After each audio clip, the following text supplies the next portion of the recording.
Hello, everyone. Welcome back to Screenwork Entertainment. And let's strap up and strap on for another episode of Mushoku Tensei Season 2, Episode 1. I really like this episode, but to be honest, I do see a difference in the animation compared to the first season. It just doesn't look as clean, but maybe that's on purpose due to show how hard of a time Rudius is having. This episode starts off almost the same as the novel, with a wagon transporting some adventures, and Rudius is one of those adventurers on the wagon. We are introduced to a couple new adventurers, Suzanne and Sarah, both from a party called Counter Arrow. This part of the season will be with this group, Counter Arrow mostly, and I really grew to like this party in the novel, especially Sarah.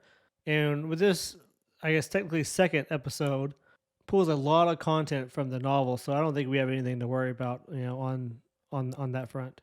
This episode, we can see how sad and depressed Rudy is. He is also almost like suicidal at times, and he picks a mission to go after some monsters called luster grizzlies or animals, or I'm not sure exactly what they are, but luckily Suzanne is kind of taking a liking to Rudy and offers to do the mission together.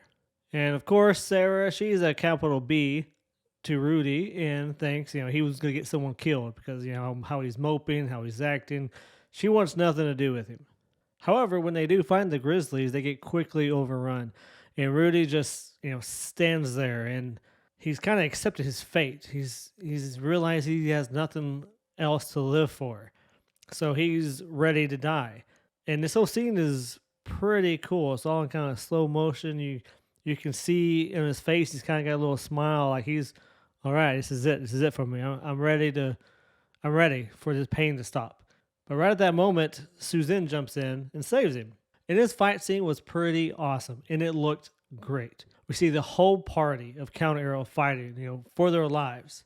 But all we see is Rudy just standing there in the middle, not doing anything. It's pretty heartbreaking, to be honest, But soon Rudy realizes he needs to do something, or they're all gonna die, and he just kills all the Grizzlies, showing his power. He just tells Susan and he tells Sarah, okay, guys, thank you.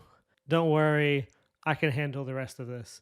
And he just uses like the biggest fire spell and just annihilates, destroys everything. It's pretty awesome. It's really good animation. I thought it was really good. It's not as good as the first season, but I think it still looks really good. And of course, by this, everyone's kind of highly impressed by their new maid. He's not really in the party, but he's just helping. But at the end, Sarah apologizes and thanks Rudy for saving her life, and we kind of get a happy ending. Oh,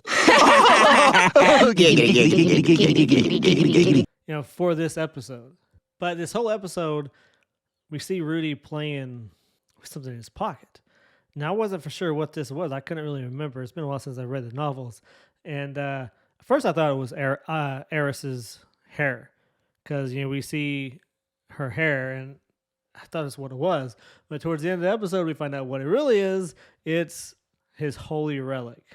Roxy's what he got from Roxy. So I thought that was pretty cool. I wasn't expecting to see that. And you kind of see how much that means to him. And right now, that's the really only thing he has keeping him together. His holy relic. The thought of Roxy being there for him, how he doesn't want to disappoint her. For some reason, this arc really resonates for me, I guess, because, I've been there.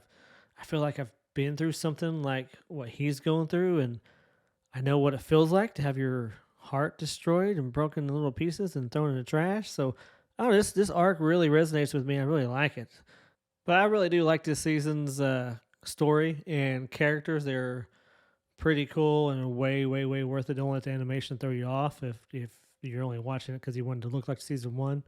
There are a couple scenes I'm very curious to see if they adapt it later, and if they don't, I'll be really bummed, but I guess it is what it is.